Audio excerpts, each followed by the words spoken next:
Well, good evening, everybody. Let me get a sound check here. I'm having some issues with the audio, I believe, but before we continue, somebody give me a sound check and let me know if you can hear me okay.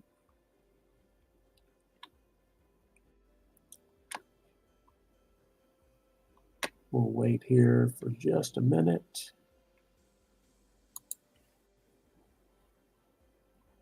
Let me put that in the chat.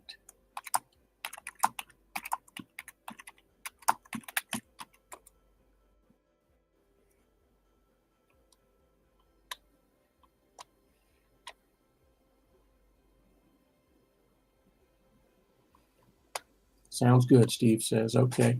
Yeah, I had a little issue with the 30-second countdown did not play the normal music.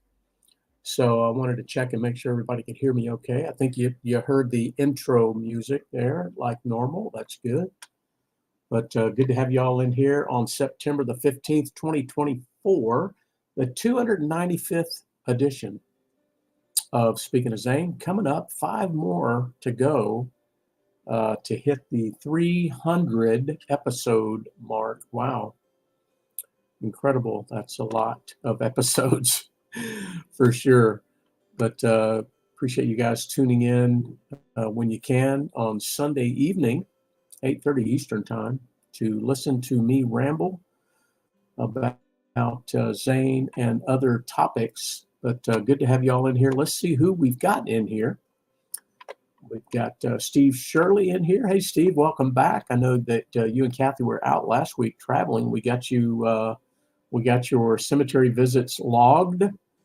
I think there may have been 1 or 2 new ones in there you got for us, Steve. I'll have to check my log, but good to have you back. And then let's see, Lori is in there. Lori is downstairs watching. My Aunt Cindy's in there. Hey, Aunt Cindy, how are you? Good to have you in there.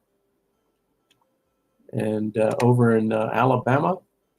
And Cindy, do you live in Montgomery proper, or do you live in another little hamlet there?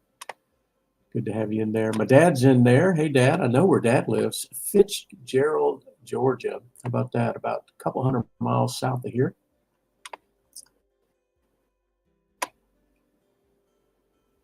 Yep, you're right, Steve. I think I got Duluth logged last week, and that was a new one, I believe.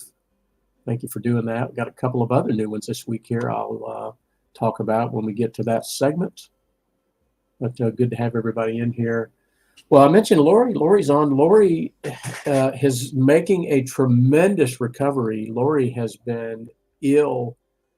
It's been a year. I mean, ever since Tyler passed, she went to England, hurt her knee, then she got sick, then she came back, then she got sick, and then finally it took 3 visits to the ER for her doctor to actually do some exploratory surgery to find the problem, and it appears that he did, and she is better than she has been in months and months. In fact, she was out on Thursday most of the day running errands. She had not driven or done anything like that in months, and so it was good. She still has to sort of pace herself a little bit. It's easy to get ahead of yourself, but she is doing fantastic. Well, let's see what else we got going here.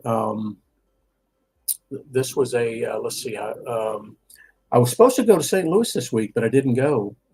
Changed my plans around a little bit. Worked out real well though. But some of my colleagues at work, also military veterans. Let me turn this. I got the Braves game on here. I'm gonna turn this off because the light keeps. Some of my fellow veterans at the company, we decided to acknowledge the events of 9/11 on Wednesday, 9/11, the 23rd anniversary of the attack, by lowering our American flags to half staff. We had some veteran details assembled at 5 of our locations in the St. Louis area, and it was great.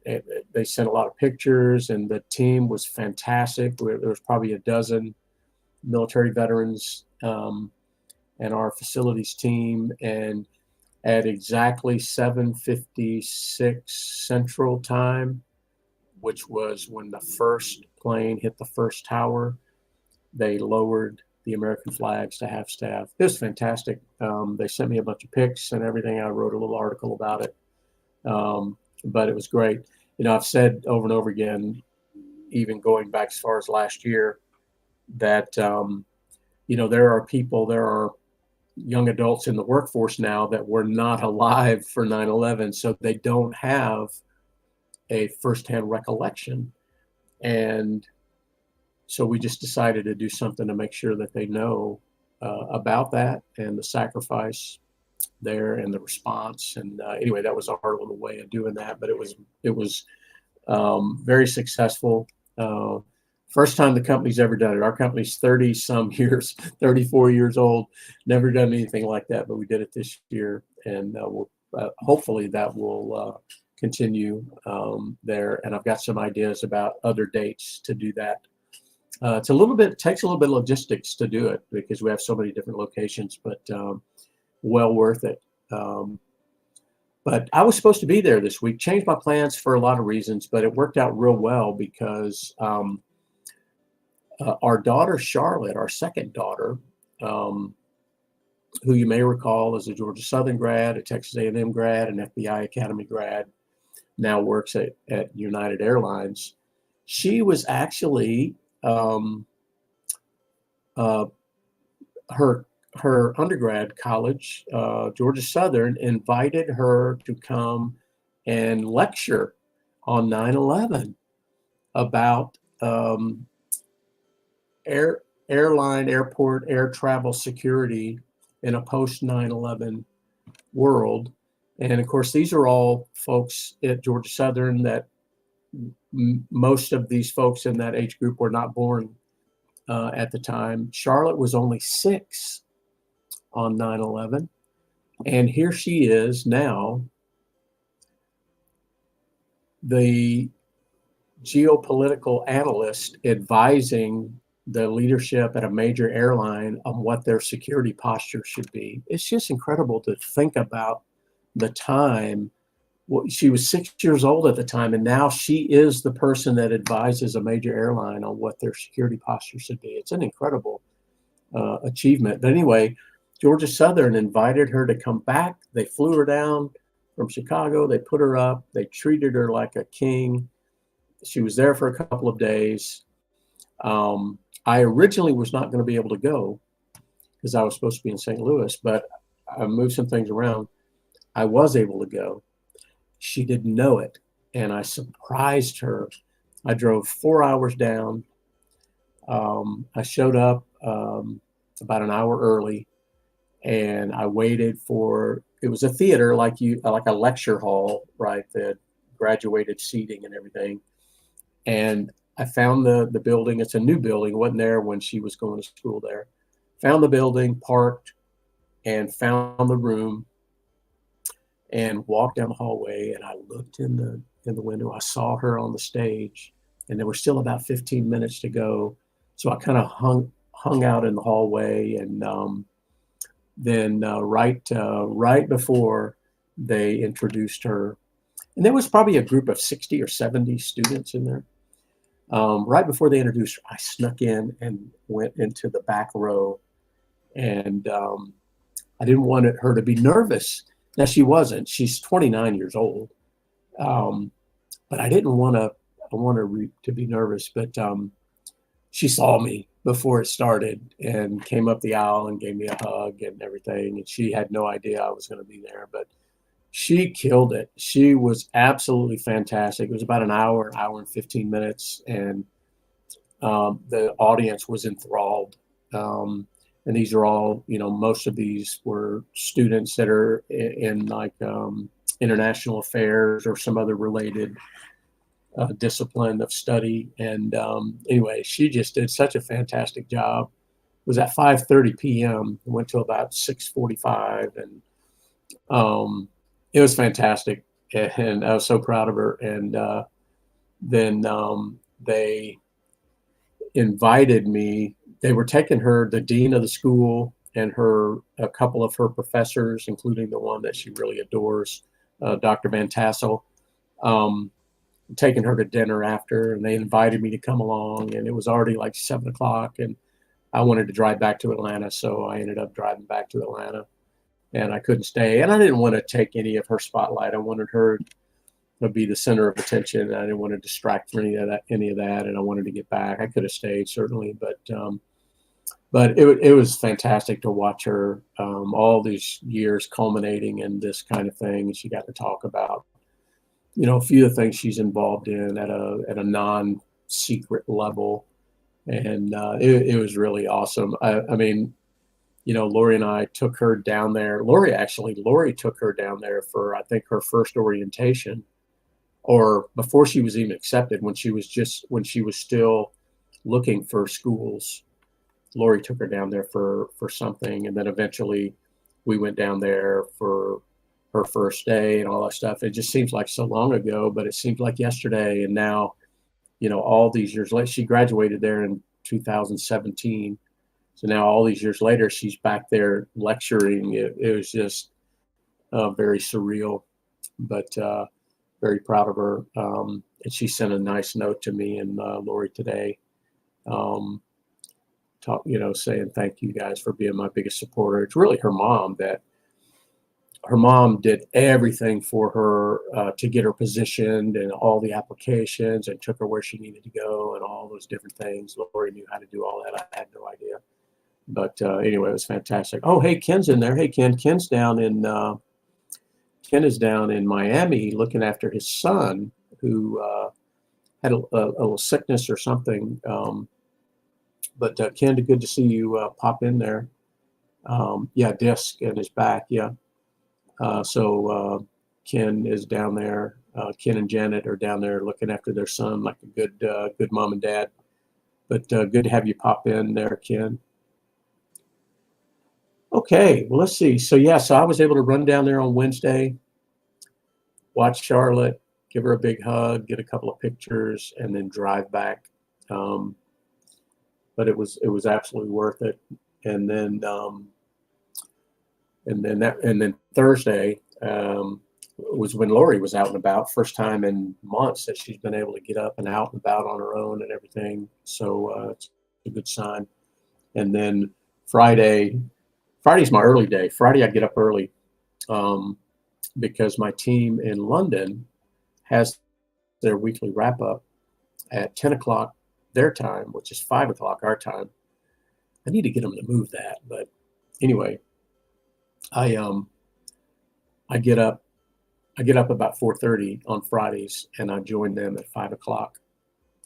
That's my early day, and I was kind of dreading it because Friday evening, our little granddaughter Carson came over for the weekend. She stayed the weekend with us, and thank goodness Lori is feeling better, because that girl, she's 4 years old, and if you remember your 4-year-old kids, she is all out.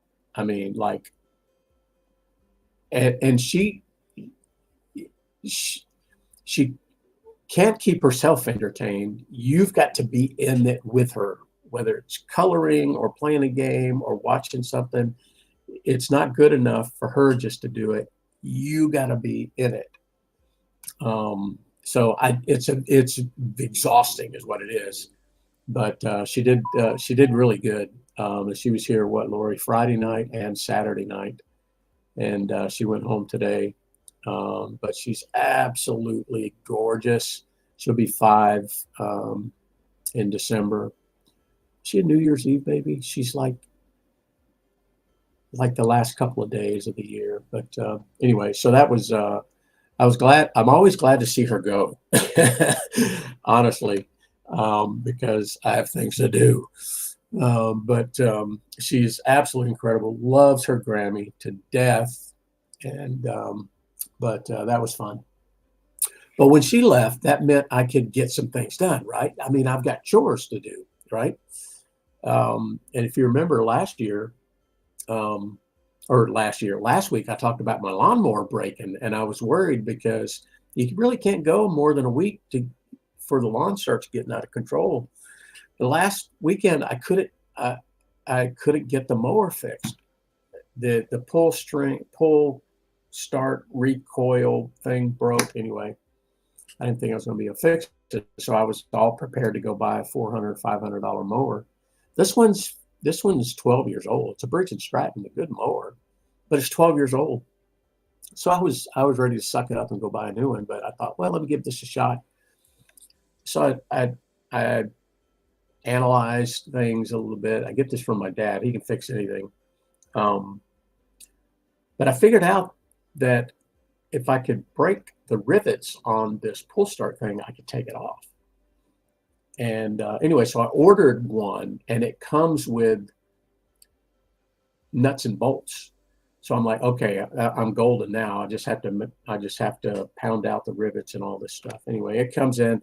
When Carson went home, I finally got the opportunity to go down there and mess around with it, and I was able to get it replaced, and works like a champ. That mower's going to go another 12 years. So there you go. Toby's in there. Hey, it's my cousin Toby. Toby, I know you're at the game. Braves are winning right now, I believe. I had to shut it off because of the light, but I'll turn it back on. Braves were up 2-0 when I looked a minute ago, but I think Toby is there with his is that your nephew, Toby? I think that's your nephew that is there with you. Let's see. Oh, yeah. And then once all that's done, got the lawn done, got everything in good shape, all the chores that have to be done. And I had a roast. In 2-1. Yeah, I see that now. Braves 2, Dodgers 1. So I had a roast. I put a roast in. Typical for us to have a roast in the crock pot on Sunday. And so I did one, and it was absolutely delicious. Cut up some sweet potatoes in there and some onion. Anyway, so that's good. All right, well, let's see. I mentioned the Braves. They actually beat the Dodgers Friday and Saturday, and they're winning today. So they need it because they're 8 games back. They're tied with the Mets. The Phillies are 8 games up. And I don't know, Toby, what is there? Less than 20 games left, I think. 18, 19, 18, 17 games. It's not looking that great. Got to try to get the wild card. But I did manage, even with Carson here, I did manage to watch a little college football yesterday. Matt Aaron's in there. Hey, Matt. I did watch the Texas A&M game. I watched a little of the Texas game. See you later, Ken. Let's see. I watched a little of a few games. I watched a little bit of Georgia, Kentucky. And then I didn't watch, but I saw the GSU one, Georgia Southern one.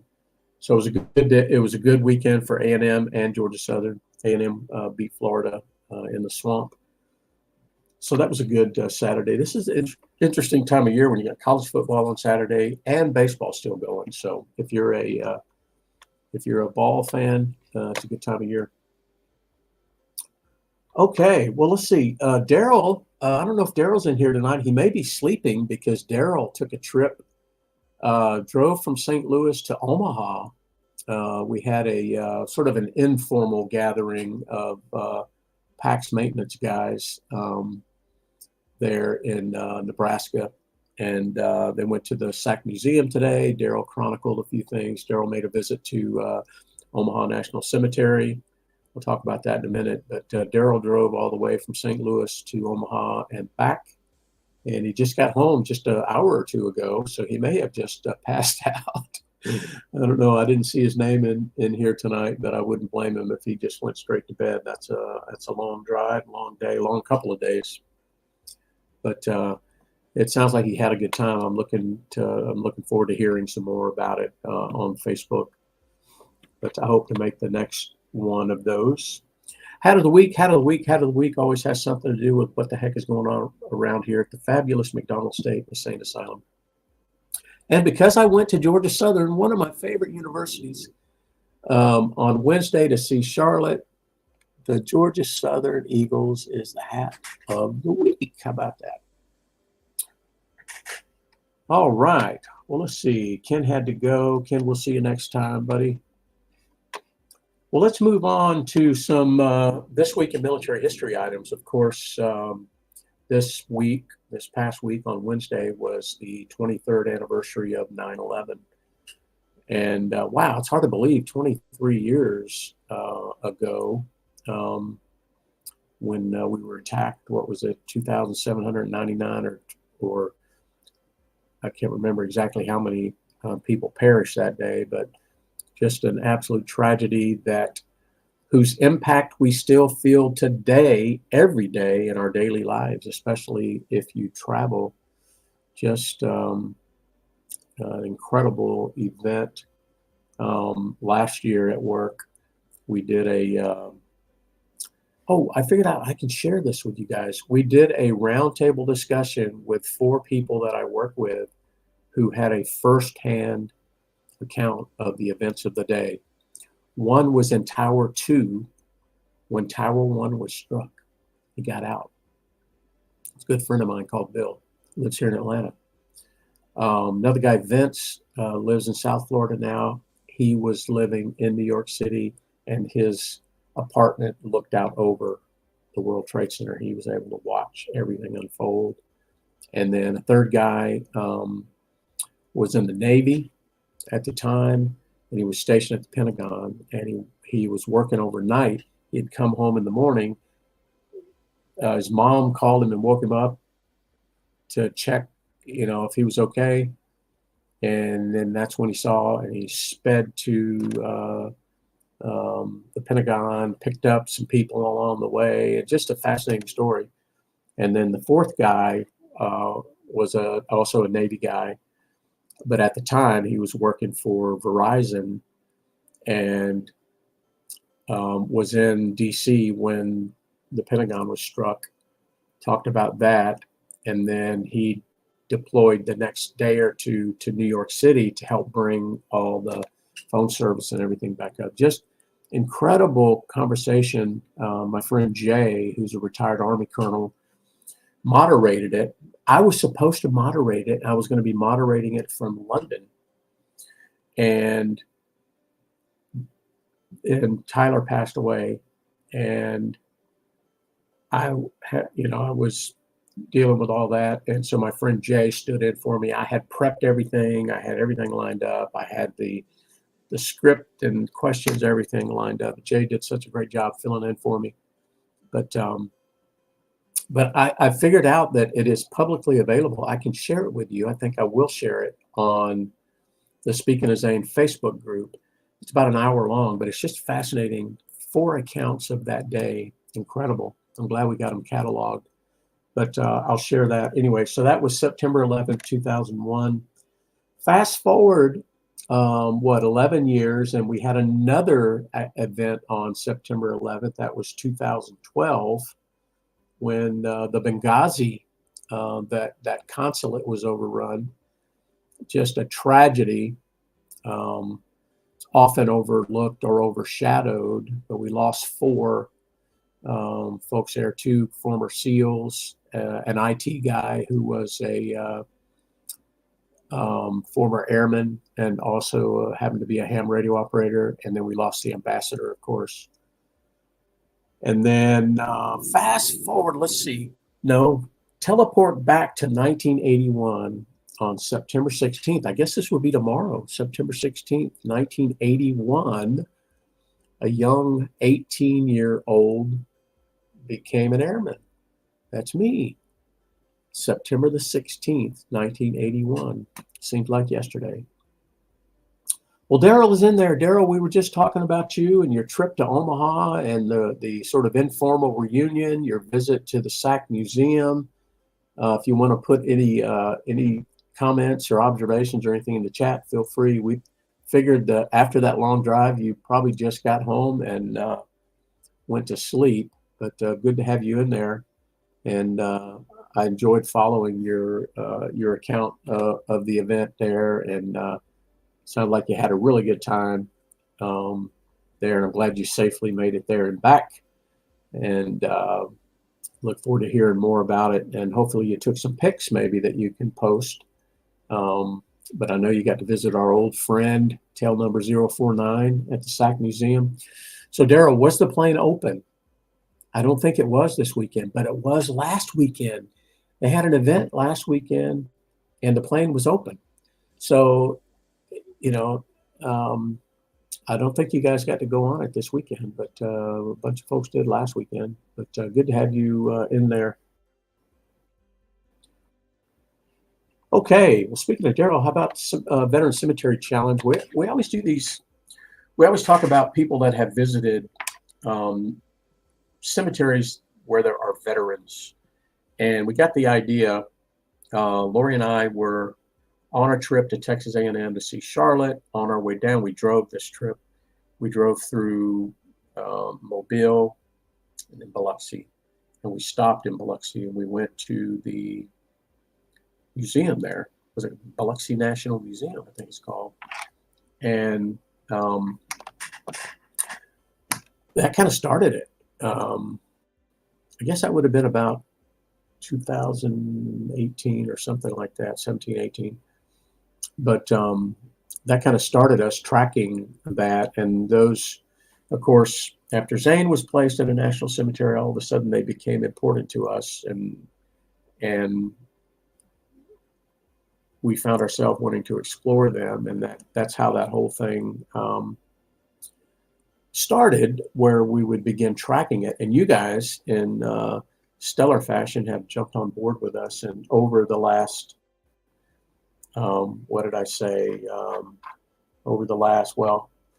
since 2019 or so,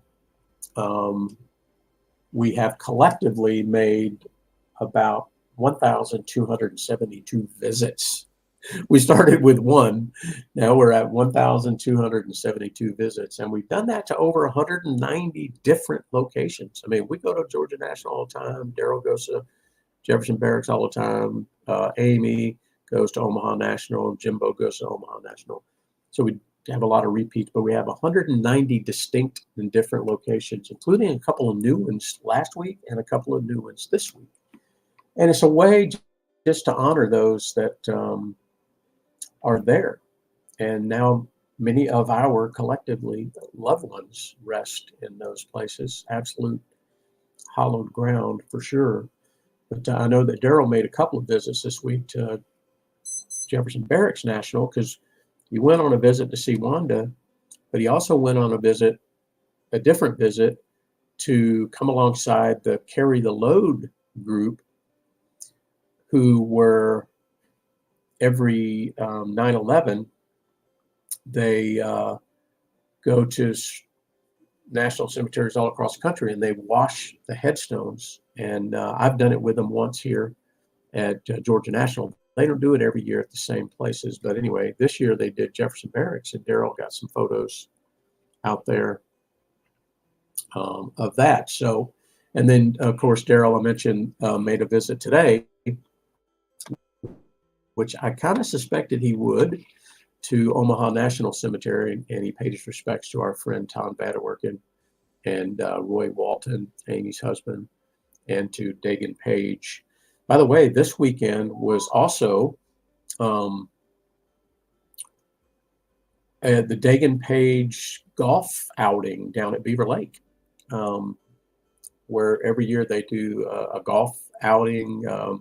There's a name for it. I can't recall it, but I know it was this past weekend. But Daryl, thank you for visiting and chronicling. It's a beautiful cemetery, isn't it? I've been many times now. It's not a very old one. But Lori and I were just there on our visit to Omaha earlier this year. And of course, my dad is a regular visitor to Evergreen cemetery where my mother rests. I know he went there this week a couple times, and he sent me a picture of a plant.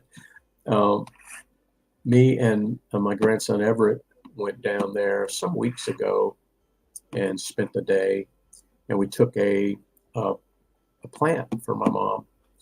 And even through the summer in the South Georgia heat, the plant's still alive. I know my dad takes care of it, but I think my sister was kind of surprised that I was bringing a live plant when there's, the South Georgia heat is just horrendous. But I think she was like, that's not going to last very long. She didn't say that, but many of the other plants and arrangements there are artificial and everything. It looks beautiful, but my, my my dad and my sister are keeping that thing alive. But it's crazy. And then Amy Walton made a couple of visits this week, and I think Steve might know this, because if anybody has visited these two, it would be Steve. Amy made a visit to Rock Island National Cemetery in Moline, Iowa. Steve, have y'all been there? I'd have to look back at my list, but Amy made a post about that. And then she also went to Abraham Lincoln National Cemetery in Elwood, Illinois. So Amy made a couple of visits there and posted those. So I've got those added. And I think those are new, unless Mr. Shirley has made a visit. He says no. Okay, so Amy got a couple of new ones that Steve-O has not been to. So good stuff there. So if I add all those up, 1, 2, 3, 4, 5, 6, 7, 8, 9. Yes, so that's 9 visits. That takes us to 1,273 visits. How about that? Getting close to 1,300. So thank you guys for doing that. They are special places for sure. They are absolutely special places. Lori and I went last weekend and to visit Zane, and it's just there's something about the feeling that you get there that you can't really describe, especially if you have a loved one there. It's even harder to capture what the feeling, that you have for sure. And then, of course, we always have our Thank a Vet challenge that we tabulate every week. We started doing this. This was, I think, this was on a different trip Lori and I took to Texas A&M. We flew this time, and on the way back in the airport in Houston, I saw a Vietnam vet because he had a Vietnam vet hat on, and I stopped and said hi to him and thanked him, and then I got the idea that, wait a minute, we could do that programmatically, and we could keep track of it. And that was how that started out. That might have been, I don't know which one of those two things came first, actually. But anyway, we've been doing that for quite some time now. And I know Daryl had quite a few there that he hasn't totaled up yet or quantified. And Daryl, if you can't do that off the cuff, we'll add yours next week. But the ones I know of this week, I had an Army guy at Lowe's that I said thank you to. Had to go to Lowe's to pick up a few things, including motor oil for the mower, some weed eater string, and a couple odds and ends. But I had a really cool one yesterday at the Publix. I normally go to Kroger. I'm a Kroger guy. Kroger points and everything. Maybe it's a psychological thing, but I like Kroger. So I'll go to Kroger, and Lori drinks diet sweet tea. The Kroger brand diet sweet tea. That stuff is in such demand that it's like a 50-50 crapshoot whether there's going to be any there or not. So if there's not any there, I either have to go to another Kroger or I got to stop by the Publix on the way home. Well, I stopped by the Publix on the way home. I was at the Publix. I saw this guy and I had a Air Force hat on. He says, "Hey, man, I like your hat." I'm like, "Thanks." He says, "Were you in the Air Force?" I said, "Yeah." He says, "Me too." He says, "Where were you stationed?" I said, "Keesler Offutt, Mildenhall Offutt." He says, "Oh, I was at Lakenheath." and quite a bit younger than me, maybe 30 years younger than me. But he says, yeah, I was an avionics guy. I worked on the F-15s there at Lake and East, so it's kind of cool to have a chat with him. But that was fun. So those are the two thank yous that I know about this week. I didn't see any others in the on the Facebook page, and I know Daryl has some. Okay, Daryl, I'll add that. Then Daryl had 12. We'll make it 14. And that'll take our total to, let me add 12 would be 65. Okay. So we are at a grand total of, since we started tracking, 2,965.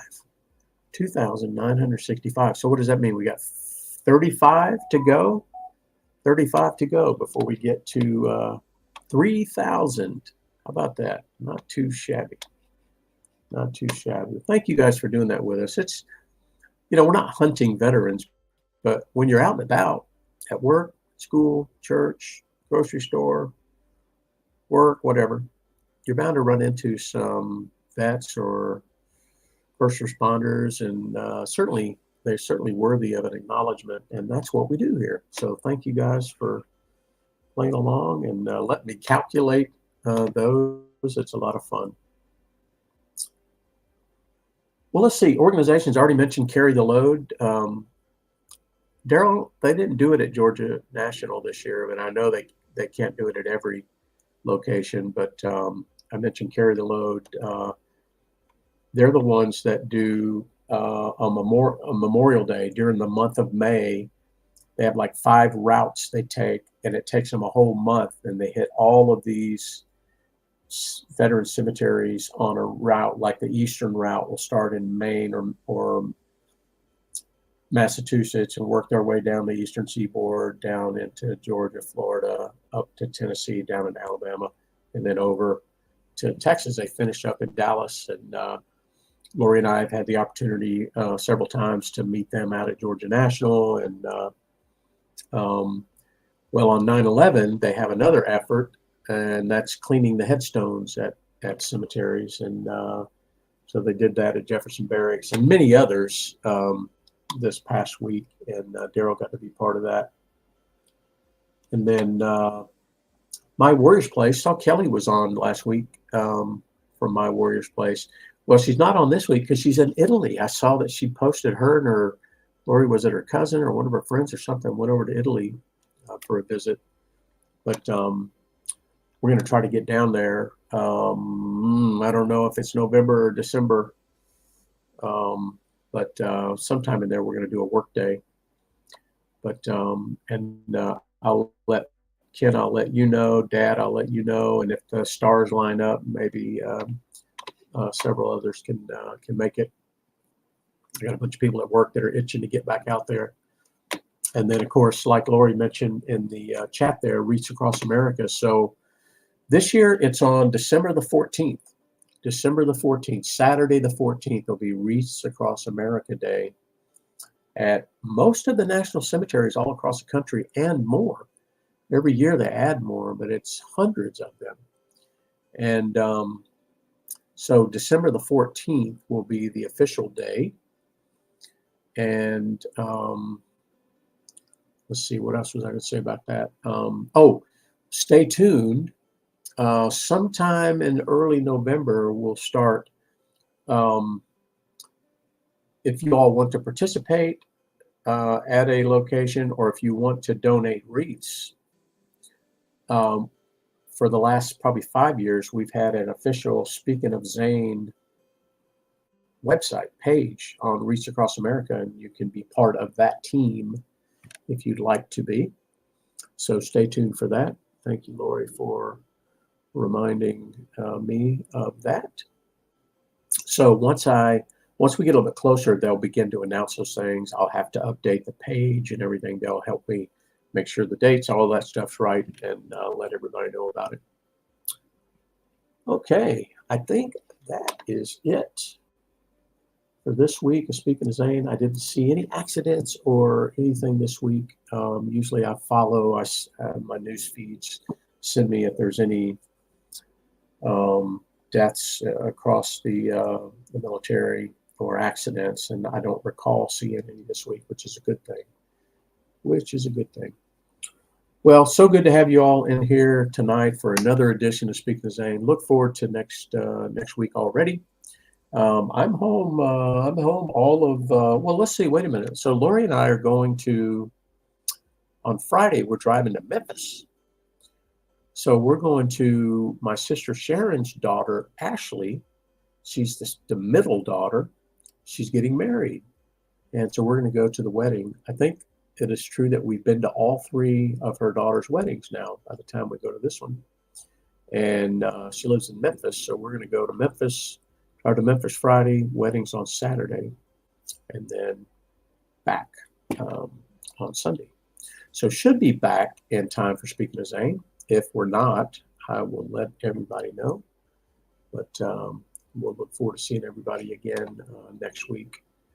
But have a fantastic week. Make it count. Remember, if you see a veteran, first responder, military member, hey, just tell them thanks, right? They deserve it, sure.